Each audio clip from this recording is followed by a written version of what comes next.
Après la chute de Rome, le trompe-l'œil s'efface lentement. Mais à la Renaissance, il revient armé d'une arme nouvelle, la perspective. Les artistes redécouvrent les lois mathématiques qui permettent de créer la profondeur. Désormais, le peintre ne se contente plus de prolonger un mur. Il ouvre le ciel, c'est la naissance du Di sotto in su, littéralement vu d'en dessous. Le spectateur, placé au centre d'une pièce, voit la voûte se transformer en ciel ouvert. L'illusion devient totale. Architecture et peinture se confondent. Andrea Mantegna, au XVe siècle, en donne l'un des premiers exemples. Dans la chambre des époux, à Mantoue, il peint un oculus ouvert vers le ciel. Des poutis-rieurs se penchent, une servante regarde à travers la balustrade. L'effet est saisissant, on croit réellement voir au-delà du plafond. Au XVIe siècle, Correggio poursuit cette invention. Dans la coupole de Parme, il peint l'Assomption de la Vierge.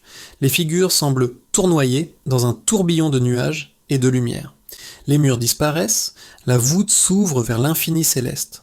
Le fidèle ne contemple plus une image, il est plongé dans une vision.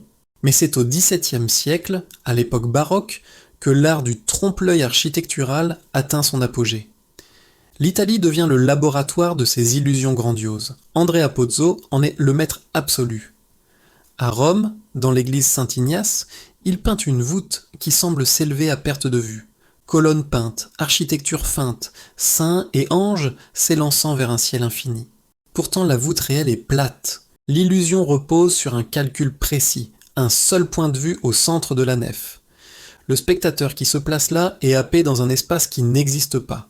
Avancé de quelques mètres et tout se déforme. L'illusion se brise, le trompe-l'œil baroque est donc un art de la mise en scène.